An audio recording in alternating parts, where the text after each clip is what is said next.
السلام علیکم، میں ڈاکٹر ایوب ایک ماہر نفسیات ہوں۔ ہماری اویئرنیس کی جو ڈسکشنز ہوتی ہیں اس حوالے سے آج میں نشہ آور چیز جس کو میتھمفیٹامین، آئس یا کرسٹل کے نام سے جانا جاتا ہے، اس کے بارے میں کچھ اہم باتیں کرنا چاہوں گا۔ میتھمفیٹامین، آئس یا کرسٹل بنیادی طور پر نشے کے ایک گروپ سے تعلق رکھتا ہے جس کو ہم سینس اسٹیمولنٹ کہتے ہیں، اور کیمیائی طور پر اس میں جو کیمیکل ہوتی ہے اس کو ہم میتھمفیٹامین کہتے ہیں۔ اس کی جو عام اسٹریٹ نیم ہے اس کو کرسٹل، شیشہ ان ناموں سے پکارا جاتا ہے۔ جیسے ہم نے ذکر کیا کہ اٹس اے سینس اسٹیمولنٹ، تو اسی وجہ سے لوگ اس کے عادی، اس کے جو سینس اسٹیمولنٹ ریلیٹڈ ایفیکٹ ہوتے ہیں اس کی وجہ سے اس کے عادی ہوتے ہیں۔ کچھ عموماً اس کے جو استعمالات میں اسٹوڈنٹ میں بھی یہ کافی استعمال ہوتا ہے، جس کی وجہ یہ ہوتی ہے کہ وہ زیادہ دیر تک جاگنے کے لیے یا اپنی کنسنٹریشن جس کو ہم ارتکاز کہتے ہیں اس کو بہتر کرنے کے لیے یا ڈیورنگ ایگزام کے ٹائم، تو اس وجہ سے استعمال کرتے ہیں۔ اس کے علاوہ کچھ لوگ اپنی قوت اعتماد کو بڑھانے کے لیے یا جو اپنے جسم میں انرجی کی مقدار یا زیادہ چست رکھنے کے لیے اس کا استعمال کرتے ہیں۔ لیکن بدقسمتی سے کیا ہوتا ہے کہ عموماً لوگ اس کی جو لت لگنے کی عادت سے اس سے بے خبر رہتے ہیں۔ تو چونکہ یہ ایک نشاور چیز ہے، اگر جس کو کسی مخصوص ٹائم استعمال کی جائے تو اس کے ساتھ اس کے جو امکانات ہوتے ہیں کہ اس کی لت یا عادت لگ جائے۔ تو اس حوالے سے جب وہ ریلائز کرتے ہیں تو اس وقت تک بہت ساری نفسیاتی، سماجی اور جو جسمانی پیچیدگیاں ہوتی ہیں وہ پیدا ہو چکی ہوتی ہیں۔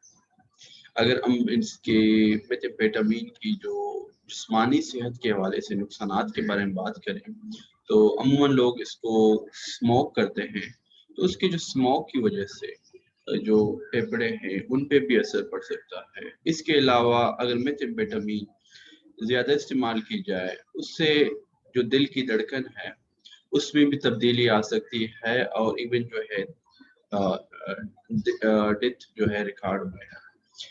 اس کے علاوہ جو دماغ میں یہ جھڑکے کا باعث بھی بن سکتا ہے۔ اگر ہم اس کی سماجی پہلوؤں پہ بات کریں تو عموماً یہ لوگ جب نشہ استعمال کرتے ہیں تو ان کی ساری انرجی اور فوکس جو ہوتی ہے نشہ حاصل کرنے میں لگ جاتی ہے، تو دراصل ان کی جو کام کاج کی جگہ پہ ذمہ داریاں ہیں، جو ان کی گھریلو یا سماجی ذمہ داریاں ہیں وہ ان سے دور رہتے ہیں، جس کی وجہ سے ان کے تعلقات بھی خراب ہوتے ہیں۔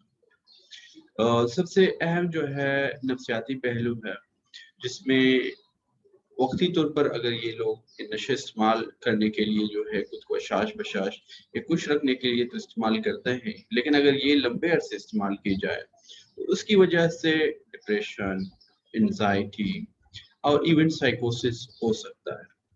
تو یہاں پہ یہ بات اہم ہے سائیکوسس کو سمجھنا جو کرسٹل یا شیشہ کی وجہ سے ہوتی ہے، کیونکہ یہ عموماً دیکھنے کو ملتا ہے کہ جو مریض ہوتے ہیں یا اس کے گھر والے ہوتے ہیں عموماً اس سائیکوسس والی پیچیدگی کی وجہ سے بہت زیادہ پریشان رہتے ہیں، اور وہ ایک شدید ذہنی بیماری کی کیفیت ہوتی ہے، اور اس کو جو ہے وقتی طور پر تشخیص کرنا اور علاج کی ضرورت ہوتی ہے۔ تو میں چند باتیں سائیکوسس کے بارے میں کرنا چاہوں گا۔ سائیکوسس دراصل وہ کیفیت ہوتی ہے جس میں جو انسان ہوتا ہے اپنے آس پاس کے ماحول سے ڈٹیچ رہتا ہے، وہ قطع تعلق رہتا ہے، اس کے جو خیالات ہوتے ہیں، اس کے جو سوچنے کا انداز ہوتا ہے وہ بالکل بدل جاتا ہے۔ عجیب و غریب مفروضات ان کے ذہن میں جنم لینا شروع کرتے ہیں، جیسے کہ لوگ ان کے خلاف ہیں، ان کو کوئی نقصان پہنچانا چاہتے ہیں۔ اس کے علاوہ جو ہے کچھ لوگوں کو عجیب تجربات میں ایسا بھی ہو سکتا ہے کہ ان کو چہرے نظر آنا شروع ہو جاتے ہیں، ان کو کانوں میں آوازیں آنا شروع ہو جاتی ہیں، اور ایون ان کو یہ جو آوازیں ہوتی ہیں یا چہرے ہوتے ہیں ان کو حقیقی لگتے ہیں اور ان کے ساتھ جو ہے وہ گفتگو یا گفتار کرتے ہیں. تو یہ سائیکوسس والی کیفیت ایک شدت والی کیفیت ہوتی ہے جس میں بر وقت تشخیص اور علاج کی ضرورت ہوتی ہے. تو اس صورت میں مریض یا اس کے آس پاس کے لوگ ہیں ان کو ان کی جان کو یا اور مشکلات پیدا ہو سکتے ہیں. یہ میتھمفیٹامین سائیکوسس کیوں کرتا ہے؟ بنیادی طور پر جو آئس ہے یہ دماغ کے کیمیکل جس کو ہم ڈوپامین کہتے ہیں اس کی مقدار کو بڑھا دیتا ہے.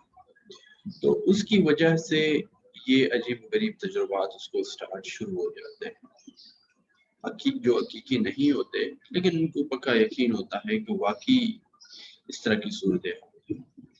تو جیسے میں نے عرض کیا کہ ان علامات کا تعلق چند کیمیکل سے ہے تو اسی لیے بر وقت ایسے مریضوں کو ماہر نفسیات کی نگرانی میں خاطر خواہ علاج دینا بہت ضروری ہوتا ہے تاکہ ان کے جسم میں دماغ میں جو کیمیکل امبیلنس ہے کیمیائی بھی ترتیبی ہے اس کو ٹھیک کیا جائے. اس کے علاوہ ان کو نشے کے حوالے سے جس کو ہم ڈیٹاکسیفیکیشن کہتے ہیں اس کی بھی علاج دی جائے. امید ہے یہ ہماری گفتگو فائدہ مند رہی ہوگی. اگر کسی کو کوئی سوال ہو تو وہ ہم سے پوچھ سکتا ہے. شکریہ.